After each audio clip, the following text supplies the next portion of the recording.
Eto po, pag-usapan natin itong mga pinagsasabi ni Congresswoman Laway. Congressman Luis Tro. Sige po. First of all, we would like to acknowledge the positive response of the Honorable Impeachment Court to our previous manifestation. Accordingly, we would like to reiterate that the prosecution will no longer be presenting Attorney Zuleika Lopez as well as Captain Belinda Bello.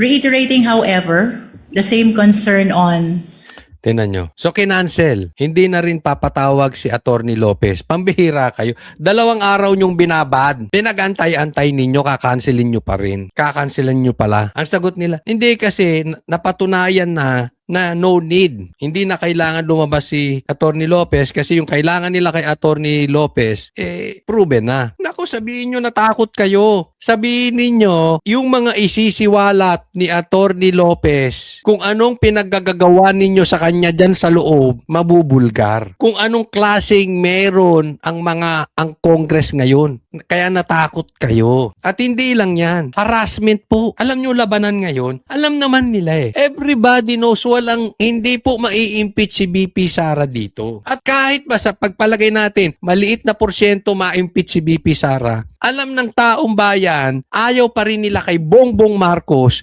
ayaw pa rin nila kay Tambaluslos. Hindi po fake news yan, kaya nga negative ang trust rating ni Bongbong Marcos Kaya po negative. Ayaw ng taong bayan kay Bongbong Marcos. Kaya pinag-uuto kayo ng dilawan. After they eliminate Duterte, the dilawan, the pinklawan will take over. Kasi ayaw na ng taong bayan sa Marcos. Ganyan po. Kaya kahit kainin nila yung suka nila, kahit kainin po nila, protektahan nila magnanakaw, baliwala sa kanila. So anong issue dito? Babuyan lang. Plano nilang babuyin lang talaga. Plano nilang harasin si Sara, inaras din nila si Attorney Lopez. Ngayon, tingnan nyo. Takot sila, pinagka-cancel yung mga witnesses nila. Diba? Dito pa lang, alam na natin ang takbo ng utak ng gobyerno. Alam nila, talo sila dyan. Maliwanag po yan. Maliwanag pa sa sikat ng araw. Alam nila, talo sila. redundancy, surplusage, and lack of necessity. The prosecution Teka muna, saglit lang. I-pause ko lang ulit ha. Para baka gusto nyong i-check kung merong ulit na mumuong laway. I-zoom nyo, i-zoom. Yung nga dyan, kasi baka bakit daw pinagpupunay laway? Talaga namang may laway. Anong gagawin natin? Pero i-check nyo. Siguro may taga-senyas na to pag may laway. Ang bira, asawa mo to, no? Halimbawa. Grabe kayo, ha? Meron ako nakita sa Facebook, ha? Pati yung muka, zinom. May mga uhod, may mga bukbuk. Hindi ko alam kung AI yun. Basta, nakita nyo yun? Sinong nakakita? Nakita ko yun sa Facebook. Yung muka, zinom. Bukod sa laway. Pasensya na po sa mga kumakain. Bukod sa laway, yung mga bukbuk niya may uhod. Try nyo. Try nyo i-zoom. Hindi, wag kayo. Wag ganon. further manifest that we will not be presenting as well the following witnesses for Article 4, that is threat. Number 1, Your Honor, is the Philippine National Police Firearms and Explosives Office representative. The witness intended to testify that the respondent owns firearms, including the high-powered ones, which demonstrate the capacity and capability to execute the threat. On the other hand, Your Honor, it has been shown already that the government took seriously the threat.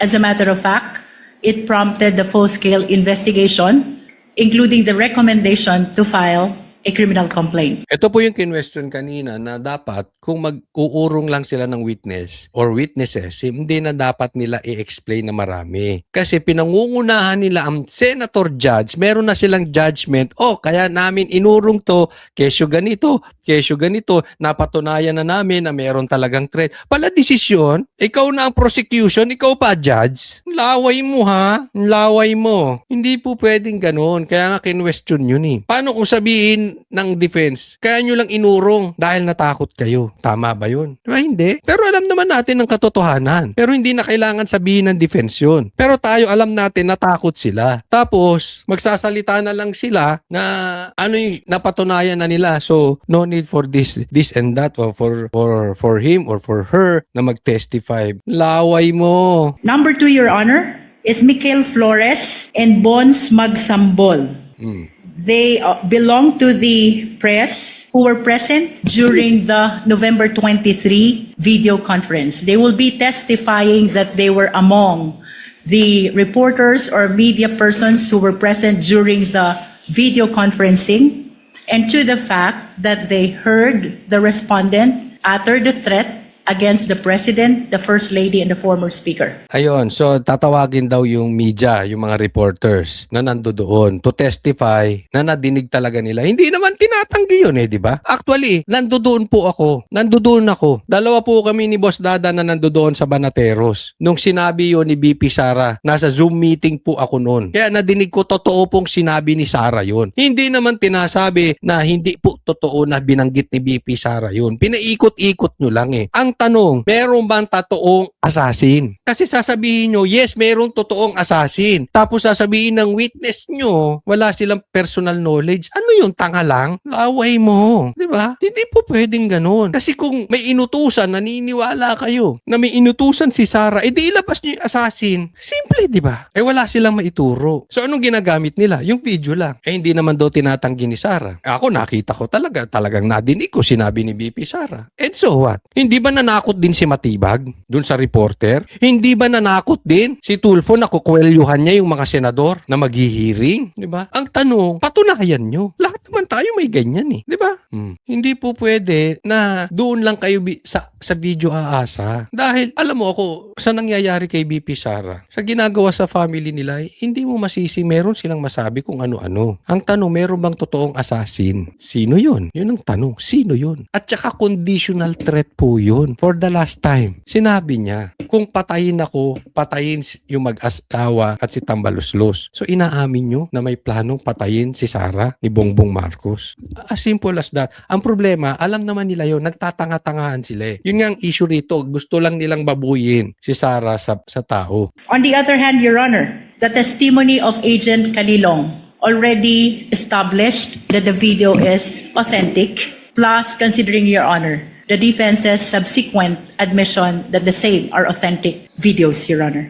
Okay, so hindi ko na tatapusin tong video nitong si Laway kasi nakakadiri. Alam ko nandidiri kayo, baka magsilayas pa kayo diyan. In short, inurong na nila. So ang last na magpepresenta na witness etong si Matibag. Ang tanong kung hindi matatakot si Matibag. Ang tapang ni Matibag, no? Pero kasi yung tapang, pwede yan sa media matapang Pero pag ganyang formal na harapan na, tingnan nyo, nung nabulgar yung laway nito si Luis Tro, bumait di ba? Bumait. Ang babait nila dyan. Kasi mai-expose walang laman ng mga utak Ano si Erwin? Ang bait, di ba? Magmumukha silang tanga dyan.